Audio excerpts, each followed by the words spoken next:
Ball game. Dan Miller on the call. Lions go out west. Perfect on the road this season.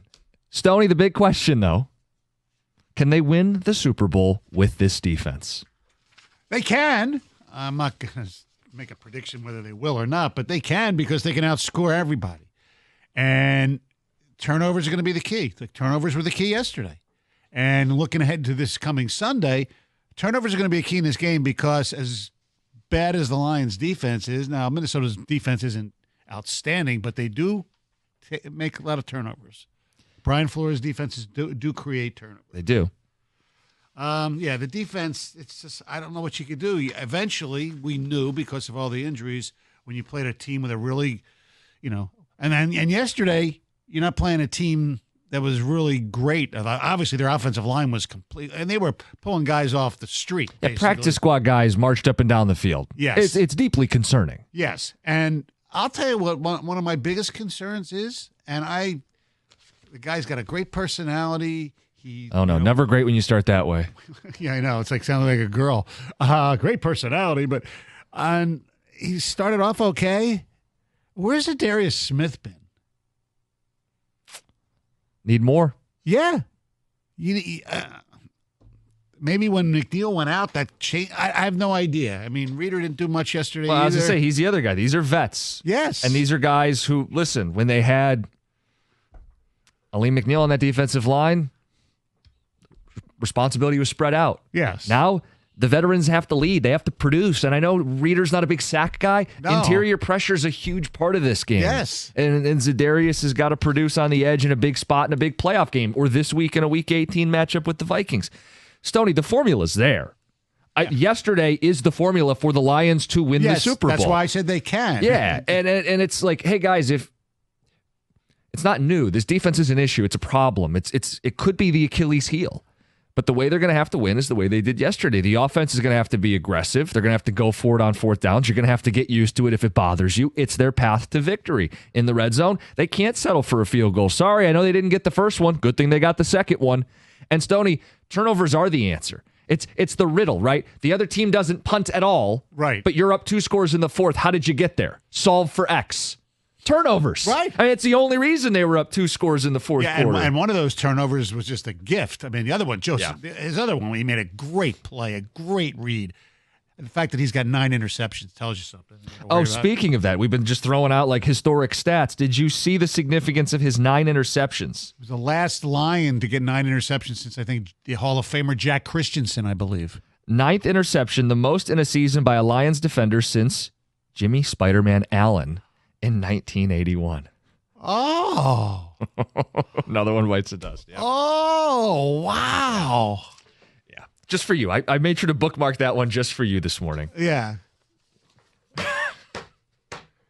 The 2 times I have been in after Lion wins with John, he's been adamant of playing it. So I know you guys love this. To me, this is a team that didn't make the playoffs.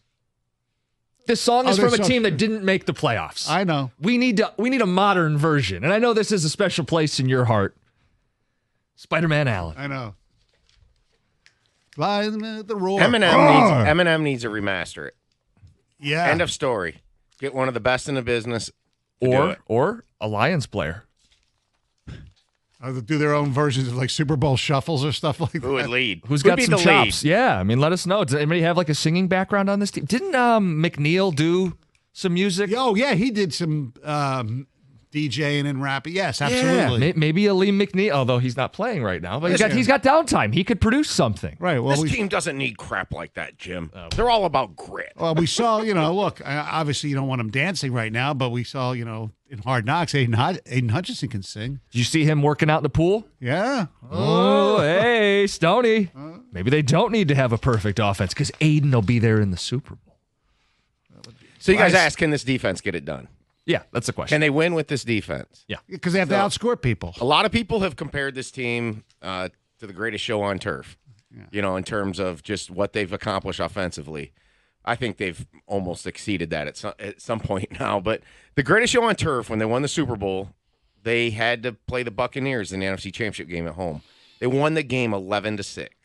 That Rams team had a better defense than this Lions team, but I do think this offense is just more balanced and slightly better. You know who I actually think they are, or who I think they need to be? The 09 Saints. Yeah. So the 09 Saints went 13-3. Sean Payton, a mentor of Dan Campbell. Right. And that team did not have a good defense, but they forced timely turnovers, Right. including, I think it was Tracy Porter in the Super Bowl Yes. against Peyton Manning. And, their coach made controversial, weird things like an onside kick. Something you have to do, right? Their playoff games, they scored 45, 31, and 31 in the Super Bowl. 30 or more every game. A turnover here, blitz on a key down, and get off the field there. Like it's a great analogy. The 09 Saints are the blueprint. So the answer Great is comp. yes. The Lions can win a Super Bowl with I this believe defense. the quarterbacks they beat on that path were Peyton Manning, Brett Favre, and Kurt Warner. Yes. Because it's So, Cardinals, Vikings, and talked- Colts. Yeah. We've talked about them, the Lions, maybe the elite quarterbacks when they get to the AFC, if they can get there, to the Super Bowl. Right. Oh, no, can't beat those guys. Well, there's a blueprint, but they also did attempt an onside kick. Porter had the pick. Don't forget, no, that wasn't the – so that was the year against the Vikings with Favre. Yes. Right. Peterson, remember the fumbles in the Yeah. NFC Championship game? Was that the Favre one where So they need This isn't turnovers. Detroit. This Yes. is the Super Bowl. Paul Allen. Yeah. Was that year? I think yes. it was. Matt, the full circle. Yeah. This is Detroit. Yes. This is the Super Bowl. Like that's where we could be in a couple weeks here, a month. So yeah, they turned people over. They were opportunistic because they did give up a lot of points, that Saints team. I mean, that NFC Championship, I think the Vikings scored 28 or 34, something like that. The Saints that season were the number one offense. Sound familiar? 31 points per game. Yeah. Damn near the same as the Lions. Their defense gave up 21 points per game. It was 20th in the league. So they're sitting there with, a bottom half, Right. bottom third defense winning the Super Bowl. The path's there. Oh, yeah. There's no doubt they can do it. Can. Yeah. I'm not going to sit there and proclaim they're going to win the Super Bowl with that crappy defense. No, but they can do it. I mean, if their offense, like San Francisco, say what you want about the look. Obviously, missing Greenlaw hurt them all season, but they still had Bosa and Warner were still really good. The Lions can score on anybody. Anybody.